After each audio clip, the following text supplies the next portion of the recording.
السلام علیکم ورحمۃ اللہ وبرکاتہ۔ ناظرین، آج ہم آپ کے لیے ایک نیا واقعہ لے کر حاضر ہوئے ہیں جو کہ بہت ہی خوبصورت واقعہ ہے۔ یہ واقعہ ناپ تول میں کمی پیشی، تجارت اور سوداگری کے باہمی لین دین کے معاملات میں کمی پیشی کرنے، یعنی لیتے ہوئے تول کو بڑھا دینے اور دیتے ہوئے تول کو گھٹا دینے کی اصطلاح میں ناپ تول میں کمی پیشی سے تعبیر کیا جاتا ہے۔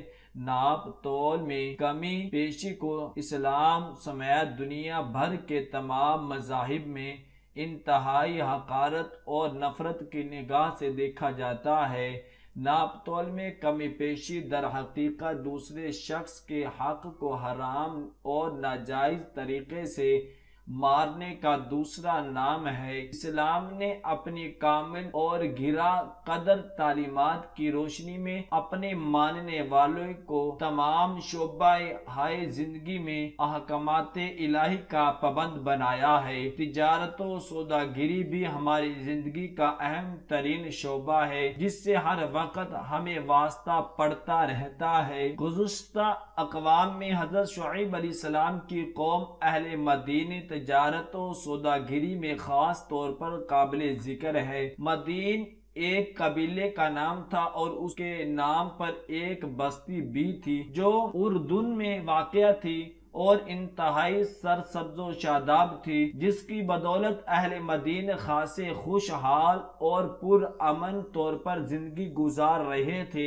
لیکن رفتہ رفتہ جب ان میں مختلف قسم کی بدعنوانیوں، کفر و شرک، چوری اور لوگوں سے ظالمانہ طور پر ٹیکس لینے کے علاوہ بالخصوص ناپ تول میں کمی پیشی جیسی بدعنوانی کی بہتات ہونے لگی تو اللہ تعالی نے حضرت شعیب علیہ السلام کی زبانی ان کو ناپ تول میں کمی پیشی سے منع فرمایا۔ چنانچہ سورۃ اعراف میں ہے ترجمہ، اور مدین کی طرف ہم نے ان کے بھائی شعیب کو بھیجا۔ انہوں نے کہا، اے میری قوم کے لوگوں، اللہ کی عبادت کرو، اس کے سوا تمہارا کوئی معبود نہیں۔ تمہارے پاس تمہارے پر وردگار کی طرف سے ایک روشن دلیل آ چکی ہے، لہذا ناپ تول پورا کیا کرو۔ سورۃ الاعراف 41/7 اور سورۃ ہود میں ہے ترجمہ، اور مدین کی طرف ہم نے ان کے بھائی حضرت شعیب علیہ السلام کو پیغمبر بنا کر بھیجا۔ انہوں نے ان سے کہا کہ اے میری قوم، اللہ کی عبادت کرو، اس کے سوا تمہاری کوئی معبود نہیں ہے، اور ناپ تول میں کمی مت کیا کرو۔ میں دیکھ رہا ہوں کہ تم لوگ خوشحال ہو اور مجھے تم پر ایک ایسے دن کے عذاب کا خوف ہے جو تمہیں چاروں طرف سے گھیر لے گا۔ اور اے میری قوم کے لوگوں، ناپ تول پورا کیا کرو، اللہ لوگوں کو ان کی چیزیں گھٹا کر مت دیا کرو اور زمین میں فساد نہ پھیلایا کرو۔ لیکن جب وہ لوگ ناپ تول میں کمی پیشی جیسی بدعنوانی سے باز نہیں آئے تو اللہ تعالی نے انہیں ظالم فرمایا۔ چنانچہ سورۃ شعراء میں ہے ترجمہ، اور اکا کے باشندے بھی بڑے ظالم تھے۔ سورۃ الحجر 78 اور 15 اکا اصل میں گھنے جنگل کو کہتے ہیں۔ حضرت شعیب علیہ السلام جس قوم کی طرف بھیجے گئے تھے وہ ایسے ہی گھنے جنگل کے پاس واقع تھے۔ بعض مفسرین نے کہا ہے کہ اسی بستی کا نام مدین تھا، اور بعض کا کہنا ہے کہ یہ مدین کے علاوہ کوئی اور بستی تھی، اور حضرت شعیب علیہ السلام اس کی طرف بھی بھیجے گئے تھے۔ اہل مدین کو اللہ تعالی نے ایک دوسرے زاویے سے یوں سمجھایا ہے۔ چنانچہ سورۃ شعراء میں ہے ترجمہ، اکا کے باشندوں نے پیغمبر کو جھٹلایا جبکہ شعیب نے ان سے کہا کہ کیا تم اللہ سے ڈرتے نہیں ہو؟ یقین مانو کہ میں تمہارے لیے ایک امانت دار پیغمبر ہوں، لہذا تم اللہ سے ڈرو اور میری بات مانو، اور میں تم سے اس کام پر کسی قسم کی کوئی اجرت نہیں مانگتا۔ میرا اجر تو صرف اس ذات نے اپنے ذمہ لے رکھا ہے جو سارے دنیا جہان کی پرورش کرتا ہے۔ پورا پورا ناپ تول دیا کرو اور ان لوگوں میں سے نہ بنو جو دوسروں کو گھاٹے میں ڈالتے ہیں، اور سیدھی طرح ترازو سے تولا کرو اور لوگوں کو ان کی چیزیں گھٹا کر نہ دیا کرو، اور زمین میں فساد مچاتے مت پھرو۔ لیکن جب کسی طرح بھی ان لوگوں نے اللہ تعالی اور اس کے برگزیدہ پیغمبر حضرت شعیب علیہ السلام کی حکموں کو نہیں مانا اور اپنی بدعمالیوں سے باز نہیں آئے، تو پھر اللہ تعالی نے ان پر زلزلے کا عذاب بھیجا جس میں وہ تباہ و برباد ہو گئے۔ چنانچہ سورۃ عنکبوت میں آتا ہے، ترجمہ اور مدین کی طرف ہم نے ان کے بھائی حضرت شعیب علیہ السلام کو بھیجا، چنانچہ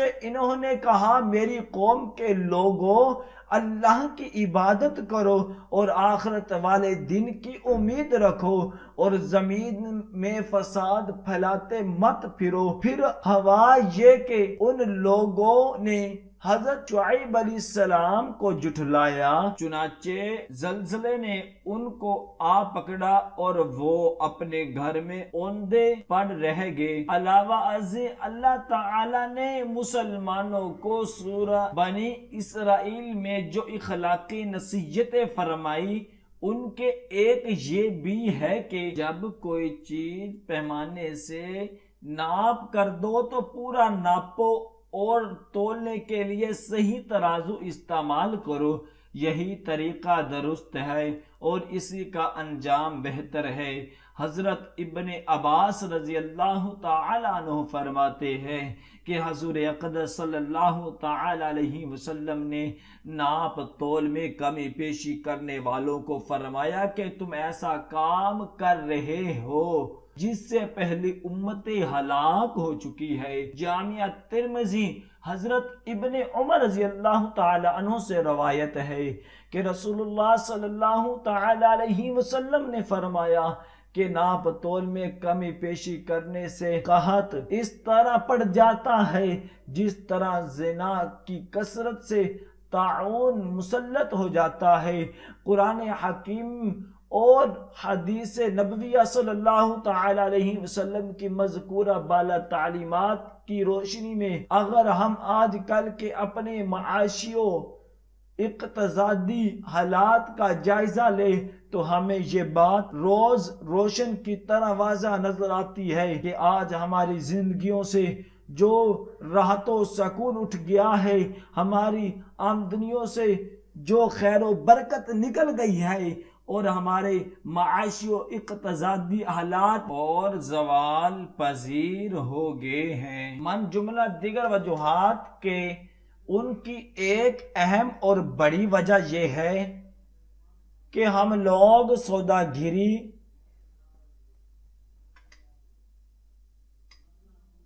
بیوپاری میں ناپ تول میں کمی پیشی سے کام لیتے ہیں۔ قرآن مجید میں اللہ تعالیٰ نے گزشتہ لوگوں کے ناپ تول میں کمی کرنے والے لوگوں کے حالات واقعات سنا کر ہمیں ان سے عبرت حاصل کر کے صحیح طرح سے ایمانداری کے ساتھ سوداگری اور تجارت کرنے کی تعلیم دی ہے۔ دعا ہے کہ اللہ تبارک و تعالی ہم سب کو ان کلمات پر عمل کرنے کی توفیق عطا فرمائے۔ صدق اللہ العظیم۔